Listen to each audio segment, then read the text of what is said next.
So, the central question of this video is, how do I become a voracious reader with my limited time and budget? Well,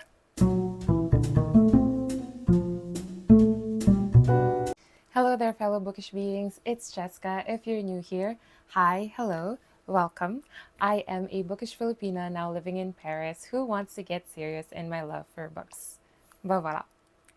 And today I am sharing with you my 2026 reading goals. And no, it's not going to be 100 books just yet. But I would love to be a bona fide booktuber, your kindred spirit of a voracious reader. Only I have two constraints: time and budget. So, in terms of time, I need to balance this with my full time work and my language learning. Car passed by. Hope you did not hear that. And then there's the budget part. Well, physical books are not that cheap. However, because of last year's unemployment bout, I was able to enjoy and discover ebooks, which are 50 to 70% cheaper. And there are also some good free ebooks in Amazon, but you really have to look. And also classic books. Well, some of the classic books are free in Apple Store as well. So yay for us. Also, if you would like to send me books, I would not say no. Or if Book of the Month would sponsor little old me, I would welcome that as well. But kidding aside, thinking about those two constraints, I have decided that the optimal goal for me this year would be around dun dun dun dun. I'm just making my own sound effects because it would be easier editing it that way. Would be 40 to 50 books. And I know that's not a lot because I watch a lot of booktubers and they have hundreds and hundreds of goals, or at least 80 and above. But for me, that is my most ambitious goal as of yet, and I really would like to work my way towards that 100 every year. That would be phenomenal. Anyway, so the physical books that I have right now under my 2026 goals are magic. All right, but before we get into the physical books, I just want to step back first and introduce the 7 genres that I would like to read for the year. Because for me, a voracious reader also means a well-rounded reader, and I really have a lot of fun in exploring and discovering different genres. But of course, my most favorite genre will always be classics, which is the first classification that we will talk about. Next are mystery horror, and then fantasy books, weird books or weird literature, nonfiction, children's literature, and French books. So these are the 7 categories that I'm targeting for the year. So let's go into my most favorite category, which are classics. I really love reading classics. There's just something so romantic reading about another era. Makes me feel that it's not so silly being an old soul like me. And I also love the form of prose in classics, the eloquent yet unpretentious dialogues, the settings. It's just really special. And I don't know how to explain it, but I feel a different sense of achievement after reading classics. Let me know if you also feel the same way after you read a classic.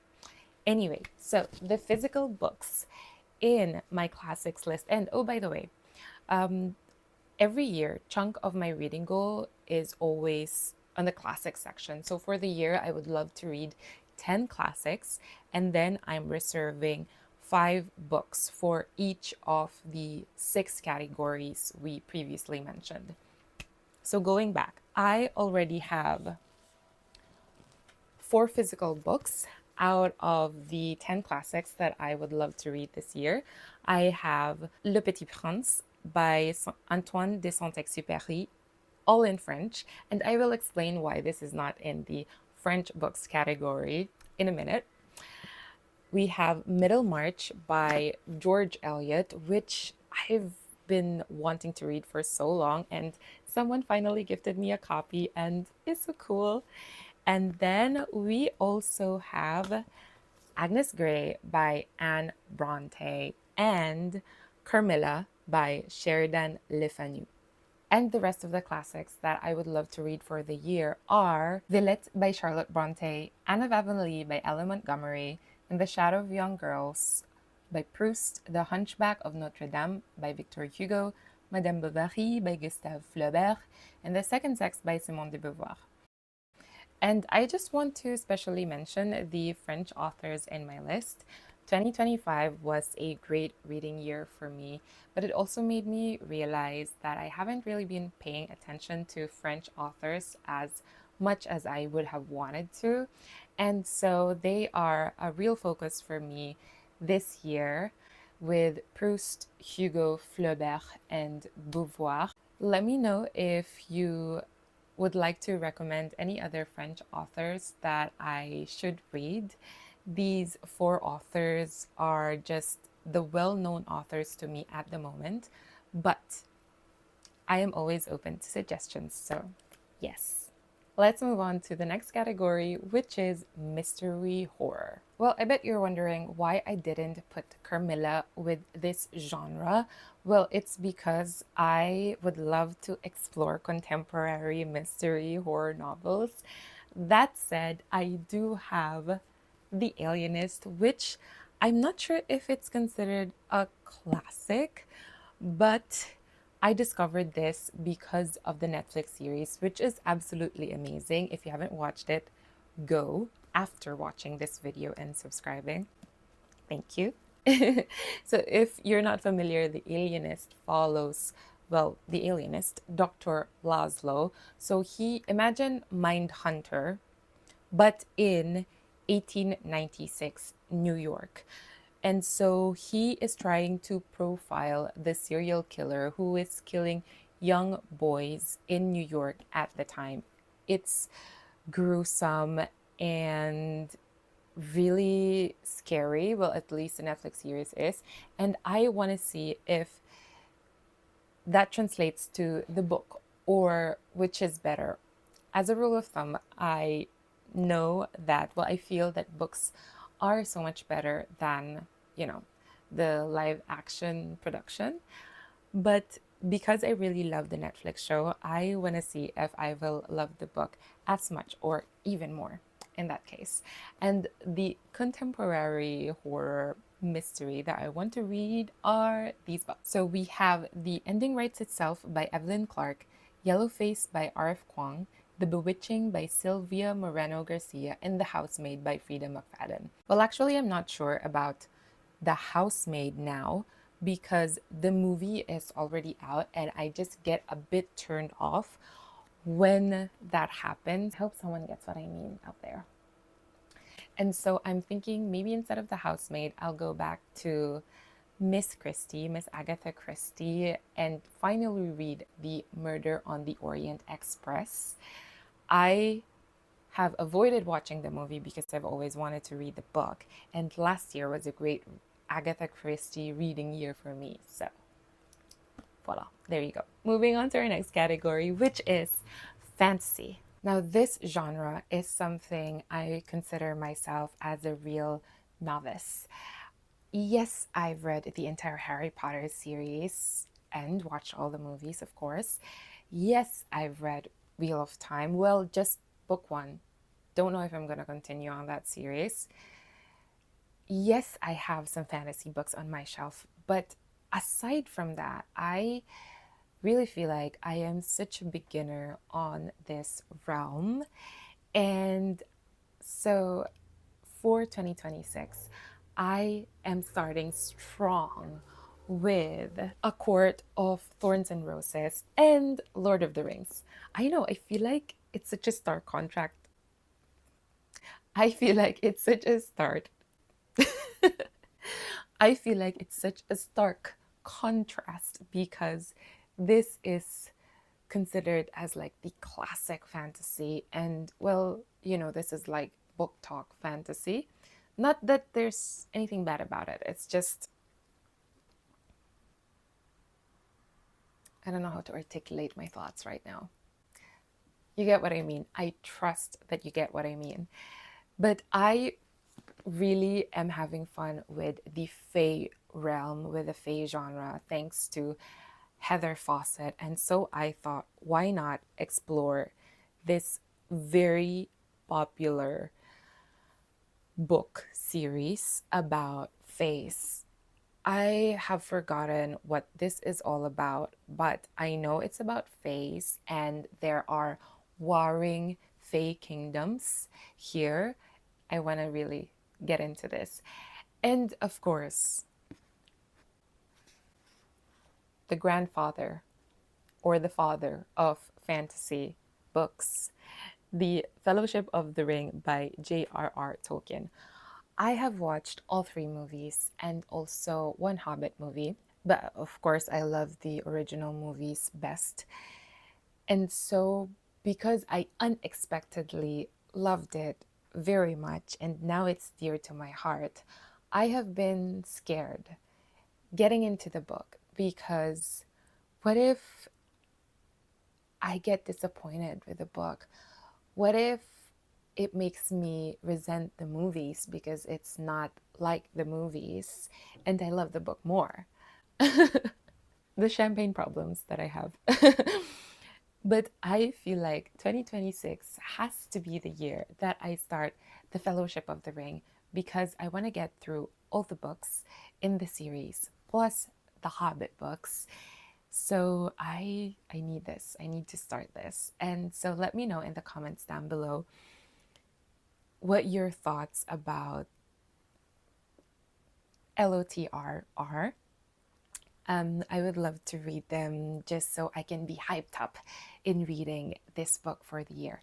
And the rest of my picks for 2026 are, we have Bury Our Bones in the Midnight Soil by V. Schwab, Piranesi by Susanna Clarke, and Divine Rivals by Rebecca Ross. I know, not anything new, but like I said, I am new to this genre and I would love to know if there are other or better standalone novels that you think I should read to really be into fantasy. Okay, so next to classics, the weird, absurd, bizarre, dystopian genre has my heart. I just have so much fun reading these books and being weirded out. I mean, I'm no expert. I probably have not read the weirdest and the wackiest as of yet, but I have read some what the what kind of books that really hooked me into this genre. And I have 3 physical books that I consider belonging to this genre, and it's Coraline by Neil Gaiman, The Curious Incident by Mark Haddon, and Lady Oracle by Margaret Atwood.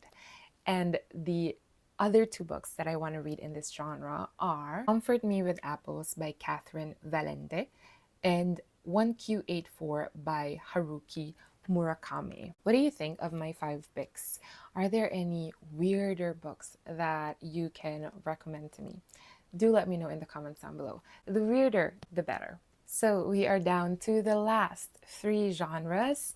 And next up, we have non-fiction literature. Now, usually I only read 1 to 2 non-fiction books per year. And it usually starts in January because I love reading self-help books in January. And this year it would be Quiet by Susan Cain. I really love this copy that I found in Smith and Son. I haven't seen this copy of Quiet, and I was just so quietly joyful. I was quietly squealing when the nice lady handed it to me because I couldn't quite find it. Well, because, I mean, look at it. But it's absolutely gorgeous. Anyway, I would love to read more nonfiction books because it's Mystery Man's favorite genre, and I would love to read some books that he picks for this genre. And so the rest of the three books, it will be actually picked by him. So we'll have our little nonfiction book club. The other one that I want to read in this genre that I already have is The Year of Magical Thinking by Joan Didion. I have heard a lot of things about Joan Didion, and so I am finally deciding to read her. As you can see, I'm really trying to expand my knowledge database and the authors that I read. But it's just because there's also so many books out there, the good and the bad, that I would just love to get my hands on and, read voraciously.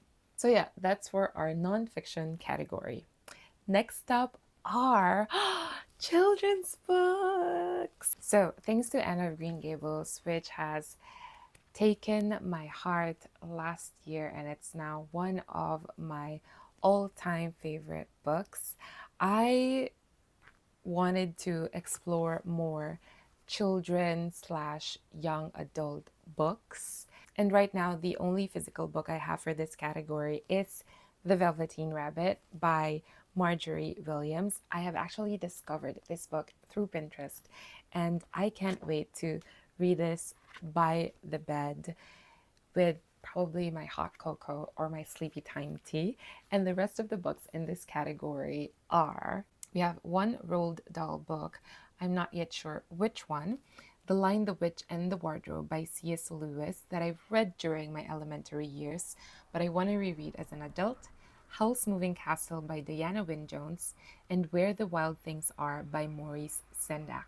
I really like this idea of not forgetting the innocent wonders of childhood, and I'm planning for these 5 books to be my magical vaccines throughout the year against the reading slump, because I think these are just going to be easy and fun reads with a lot of heart. So it will keep me boosted against the slump. And the last category is French books. Now, I did not include the French authors that I wanted to read under classics in this category because this category is solely for books in French. But I also did not include Le Petit Prince, my copy of like the actual French book, because I am reserving this category for BD or bande dessinée in French, or graphic novels, and mangas. Now, 2025 was where I discovered that mangas are such enjoyable books to read. They definitely offer a different reading experience compared to reading, normal books. And so this is also a part of my language learning journey as I push myself to read more and more French books. I figured that starting with mangas and for this year, also graphic novels will be a great motivation for me to explore reading more in French, and will make it feel like it's less of a burden, or it's less of a task and really more something enjoyable, something that I can also just turn off my brain and automatically read French. So the 5 books under this category are: My Favorite Thing is Monsters by Emile Ferris, Cardcaptor Sakura tomes 3 and 4, Spy Family tome 2, and The Witch Hat Atelier tome 1. Let me know in the comments down below if you have other mangas to recommend to me. Fun fact, here in France, you cannot find mangas in English. Well, at least I haven't been able to. All mangas here are sold in French. So, that also leaves me no choice. And that's why I'm getting mangas in French. And bande dessinées or graphic novels are super popular here as well. So The 7 categories that we have discussed totals to 40 books. And to complete the 50, I am assigning the 10 books to be just randomized picks. So these are books that I mean, I don't know yet what these books are going to be. It's just going to be, I guess, the choice of the moment for me, whatever it is that I'm feeling at the time, to also not pressure myself too much and having to follow a strict list, because reading should be fun. And so this will also allow me to discover new releases or rediscover old books. So, yeah, this is my yellow brick road towards reading voraciously. Let me know in the comments down below which book you are most excited to read for the year. Thank you so much for watching, and please don't forget to subscribe to my channel so we can build our bookish, voracious readers community together. Once again, thank you, and I will see you in the next book. Bye.